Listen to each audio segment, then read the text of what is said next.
everybody, and welcome to another episode of Baking with Becky. I thought long and hard about what one should wear when filming this episode. And this is the outfit I came up with, and let me tell you why. Today, we are cooking cheesecake in the Instant Pot. I just got this little baby for Christmas, and I've been trying to figure a couple things out. I've done some dinners. We made some rice. My son loves rice, so we made some rice in this thing. But then I was like, how do you make desserts? How do we bake with an Instant Pot? And a girlfriend of mine told me you have to make cheesecake. So when coming up with my outfit to make cheesecake in an Instant Pot, what do you wear? So I decided to go as happy as my Instant Pot as I throw things over here. Don't I match my Instant Pot? Do I match? We're matching. Anyways, okay, so today we are gonna do this. I have already gone and made our crust in my 6-inch springform. So in order to fit into the Instant Pot, I had to get a 6-inch springform pan. I already mixed the graham crackers and the butter, melted down 3 tablespoons of butter, mixed it with a cup of graham cracker crumbs, pushed it in here. It has been in my freezer for 20 minutes. Now we get to make the cheesecake portion of it. So I've got 2 squares of Philadelphia cream cheese. I am now going to put in a half a cup of granulated sugar. Done.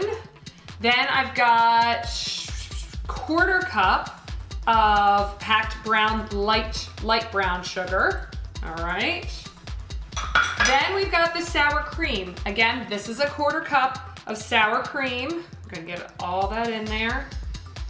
Don't wanna miss any of it. Next, we are putting in 1 tablespoon of flour right on top. The other ingredients are gonna just sit tight for a few minutes. Okay, so I've got that in there. If you watched my Baked Alaska recipe, you know that I blew up my last hand mixer, but don't worry, I hit Amazon. I got me this fabulous KitchenAid hand mixer, and it's like my favorite color. Let's hope that it works. I probably just put this all in too small a bowl, but I wanted to do it in a glass bowl so you guys could see. Ooh, it works and it's lovely. Oh my goodness.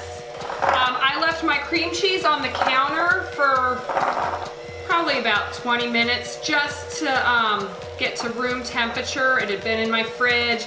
I wanted it to warm up a little bit. It always softens if you leave it out. Kind of the same with your eggs. Let those sit out for the same period of time. Bring them to room temperature. All right, this is mixing. Ooh, this little KitchenAid hand mixer is amazing. Okay, I'm a fan. I got this because my big stand mixer is a KitchenAid, and I have to tell you, I love that thing, and it hasn't died on me yet. Knock on wood, I've had it for, probably 15 years. Gosh, maybe longer. How old am I? All right, so that is good and mixed. Perfect. Nicely mixed. Okay, so now what we want to do is put in, yeah, it tastes good. 1 teaspoon of vanilla extract. Okay, just pour that on in there. A little salt. I'm never good with measuring the salt. I just give it a little sprinkle. You know what I mean? Okay, good. So let's get this mixed in here. All right, we're doing our eggs. That's mixed in, so now we're gonna put our eggs in. There's 1, don't forget to compost. All right, egg number 2. I was probably supposed to do them one at a time. Again, we know I'm not really good at following directions. That's why everything's an adventure up in here. All right, I'm just gonna do this on slower speed. So it might take a few extra minutes to get fully mixed, but maybe I won't slop everywhere. All right, so we're trying to get a nice, good consistency. Again, this is a really quick, easy recipe if it all works out. Now, I just ordered a springform, 6-inch springform pan off of Amazon shopper. Am I not like the world's biggest Amazon shopper? They should like pay me to endorse them. Ooh, this is good. This is a fabulous consistency. It came like a normal springform pan, but I have to be honest, I think I'm gonna end up making 2 of these out of it because this is a whole lot of mixture. All right, so now we've got the graham cracker crust in here already. We're gonna load, actually I wanna do it on that side. Silly me. All right, so we're gonna load the cream cheese mixture, which looks amazing by the way. We're gonna load that into here, and I'm thinking the whole amount's not going in. So if I can, well maybe it is, I don't know. Maybe I'm a horrible judge of quantity. There's a good chance I'm a really bad judge of quantity. This might work. Might just have a tiny little bit left over. This is working. Oh my goodness. I'm a horrible judge of quantity. This works. We taste it because we need to know that it tastes good. Yay. All right. Oh my God. I roasted up vegetables and ate grilled chicken so I could do this today. Okay. It's all about balance. All right, leave that little guy to sit down. Now comes the interesting part.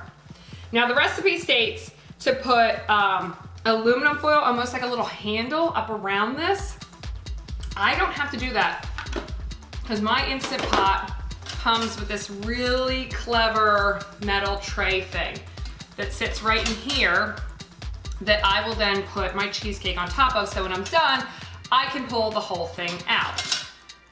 If you do not have that, then what you need to do is take aluminum foil, a long piece, fold it over 3 times so it's nice and sturdy, put it up underneath this and bring it up, so then you'll have handles. I need to put 1.5 cups of water in the bottom of the Instant Pot, okay? Right on in there. Okay. That did not work. It came out the bottom. Hold on. What the hell? Does this go in the metal thing? Hell. Oh, it's always a disaster. Son of a beach nut. Why are these towels not absorbent? Like, how is that even a thing? And we're back. 24 hours has passed since I last stood right here with this cheesecake, poured water into my Instant Pot, only to discover that I made a rookie mistake. Maybe just a really special mistake. So, for everyone new to the Instant Pot world, now I don't want to touch this because I just did a test run on it, but you have to put the interior pot in, pour the 1.5 cups of water in. Then I have this handy dandy little picker-upper thing. I'm going to drop the cheesecake down in there on that. That's how I'm gonna be able to pull it out. If you don't have that, remember the aluminum foil, fold it 3 ways, stick it underneath so it handles just like this. Okay, now I gotta turn this to me because I gotta be able to see it. All right, we're closing her off. We wanna do high pressure steam or pressure cook for 35 minutes. So I gotta get all the way up to 35, bear with me. Okay, and then I just leave it here and it starts on its own. It says to just let it release on its own steam-wise. Oh, what are we doing? Oh, it's on. I just did a test run to make sure it still worked after I fried it out yesterday, but I do believe it's gonna work for us. It's gonna stay here for 35 minutes. In 35 minutes, I will see you and I'll show you how we pull it out and then we stick it in the fridge for 4 hours. So now you get to go do things for 35 minutes. 35 minutes has passed in the Instant Pot. Then I opened the lid after all the steam came out, and then I took the lid off. I'm mentally moving slow here. And now, look, see, I have these little things. I'm bringing it out, look at that. It looks good. All right, so now you're supposed to, and it's still nice and warm, so now you're supposed to set it in the fridge for 4 hours covered in aluminum foil. Now, I set mine on a plate because I sometimes find that these springform pans will kind of ooze a little bit of liquid. So to make sure that my fridge is not a disaster, I'm gonna do this. And then just stick it on a plate. You don't have to do that. I just don't enjoy additional cleanup. Okay, cheesecake, aluminum foil, 4 hours in the fridge. And then when it comes out, we should be able to remove the springform pan and we should have a beautiful cheesecake. Let's hope so. All right, welcome back everybody. I have now pulled the cheesecake out of the fridge. I left it there for 4 hours to cool. Remember, we covered it in foil. Now it's the moment of truth. Did it work putting it in the Instant Pot? All right, it's looking good. It's looking good so far. Let's open up our springform pan. We're gonna pull it out. So far it looks good. Look, that looks like a real cheesecake. Okay, all right, ready? We're gonna cut it up, and I brought some taste testers. Oh, it cuts nicely. It doesn't feel too like dense or firm or anything. Stella, come try. Daddy, come try. And let's see how it tastes. Stella, you gonna come try a piece? Okay. No cheesecake. Cheesecake from the, what was this? Instant Pot. Instant Pot. The amazing Instant Pot that came back to life after I flooded it. Oh my gosh! No! It's banging! Tastes like real cheesecake? That has a good cheesecake consistency. Wow. This is good. Cheesecake in an Instant Pot works! Okay, so we learned a lot today. Vegas, come try the cheesecake, it's really good. Good We luck. learned a lot. Good One, make sure you put the interior pot in, your Instant Pot, before you pour the water in. Yeah. But if you do that, unplug it quickly and dry it out for a day and it might come back to life. So props to Instant Pot for making a very sturdy, Pretty sturdy. water resistant. I can't believe it came back alive. And the cheesecake is actually really good. 35 minutes in Instant Pot, 4 hours cooling in the fridge. And you have a homemade cheesecake that is actually probably moister than the ones that I put in the oven. Pretty good. Yeah, I agree. Okay. All right, so listen, if you like this episode and you want to see more, hit the subscribe button, come back, because we're going to try more recipes and see what else we can find out and learn and hopefully not break.